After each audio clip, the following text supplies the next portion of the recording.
The ban on in-state tuition for illegal aliens was upheld as constitutional yesterday in a big win for President Trump and the state of Texas.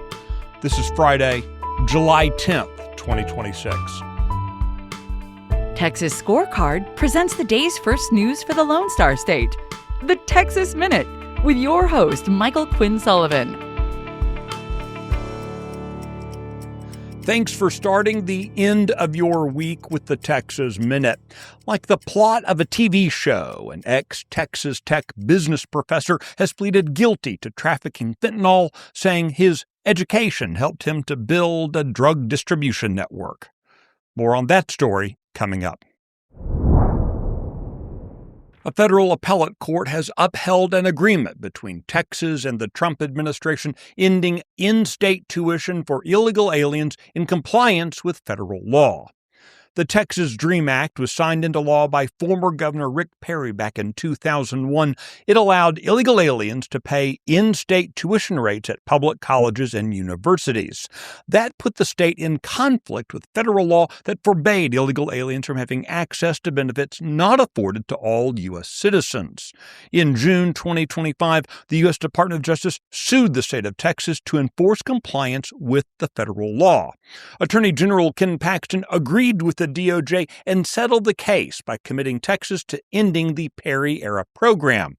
The Fifth Circuit Court of Appeals in New Orleans agreed with a lower court ruling yesterday that Texas's 2001 law violated federal statutes. Last month, the U.S. Supreme Court struck down an executive order restricting birthright citizenship. Now, President Donald Trump says he's petitioning the court to rehear the case, driven in part by revelations that a Texas hospital has been actively advertising in Mexico for parents there to have their children in Texas. The executive order would have required that children born on U.S. soil have at least one parent who's an American citizen or lawful permanent resident in order to qualify for birthright citizenship. Hospitals and travel agencies have emerged in recent years offering birth tourism to foreigners so that their offspring can qualify for citizenship without any intention of actually being Americans.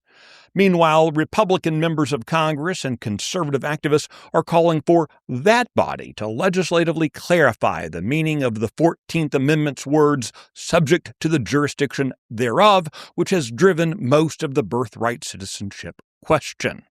Republican U.S. Representative Brian Babin of Woodville introduced legislation back in December that he has said would restore the meaning of the Constitution by limiting birthright citizenship in the same way as Mr. Trump's executive order. New polling commissioned by the Texas Public Policy Foundation finds that Texans are concerned about the effects of data centers on their water, electricity, and local communities. Data centers have been criticized for reducing the quality of life for nearby residents due to noise and air pollution, land competition, and other factors. In 2024, for example, the average data center site covered land equivalent to roughly 450 football fields.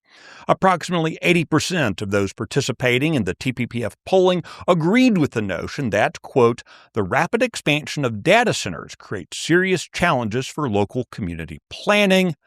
9% disagreed with that statement. Texans are more divided on the value of the technology infrastructure and economic growth associated with data centers, with 48% saying they are necessary and important, while 38% just don't see it.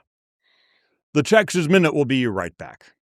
Hey folks, Chris Salcedo here. I've got something special for you, the Salcedo Storm podcast. As your friendly, liberty-loving Latino, I bring you a mix of engaging discussions to help us fight for our state and our conservative values. It's the perfect way to stay informed and engaged in what's happening around you.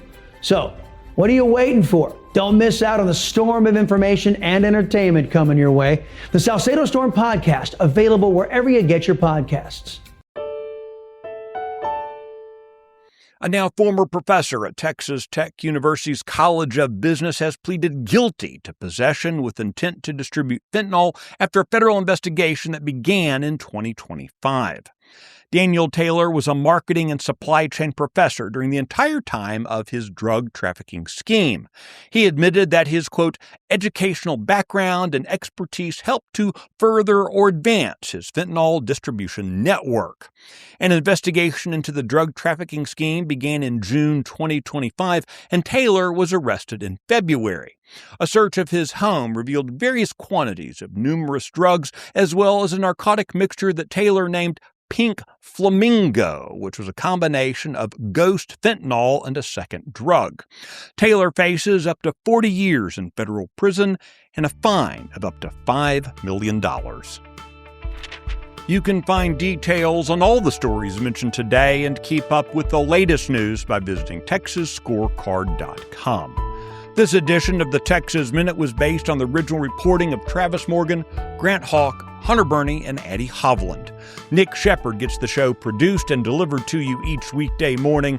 I look forward to seeing you out around the Lone Star State. Now, go make it a great weekend.